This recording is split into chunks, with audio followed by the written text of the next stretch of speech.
ఒక 10 ఇయర్స్ అబ్బాయి, చిన్న పిల్లోడు, రోజు ఒక దోశ బండి దగ్గరికి వచ్చి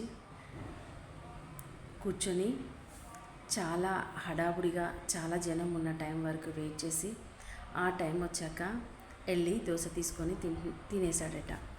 రోజు అలాగే చేస్తున్నాడు, తినేసి వెళ్ళిపోతున్నాడు బిల్లు కట్టకుండా. సో అది ఆ దోశ బండి అతను గమనించాడట. గమనించి ఈ పిల్లోడు ఏంటి రోజు ఇలా తిని డబ్బులు కట్టకుండా వెళ్ళిపోతున్నాడు అని చెప్పేసి, అసలు ఎవరు ఏంటి పిల్లోడు అని చెప్పేసి ఒకసారి ఆ పిల్లోడు ఎక్కడికి వెళ్తున్నాడో తనతో వెనకాలే మెల్లిగా వెళ్ళాడట, అతనికి తెలియకుండా. ఆ పిల్లోడు దోశ తినేసి మామూలుగా రోజులాగానే ఆ రోజు కూడా తినేసి ఒక గుడికి వెళ్ళాడట.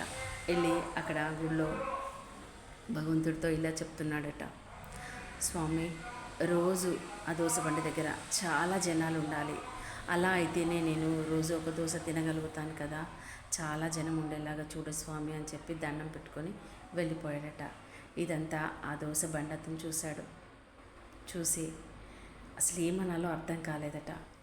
కామ్గా ఉండిపోయాడు, షాప్కి వెళ్ళిపోయాడు ఆయన. తర్వాత నెక్స్ట్ డే కూడా సేమ్ అలాగే జరిగింది. అతను దోశ ఇచ్చాడు, ఆ పిల్లోడు తినేసాడు, వెళ్ళిపోయాడు. రోజు ఇలాగే గడుస్తూ ఉంది.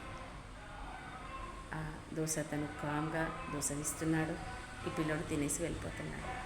కదా ఎంత బాగుంది కదా స్టోరీ.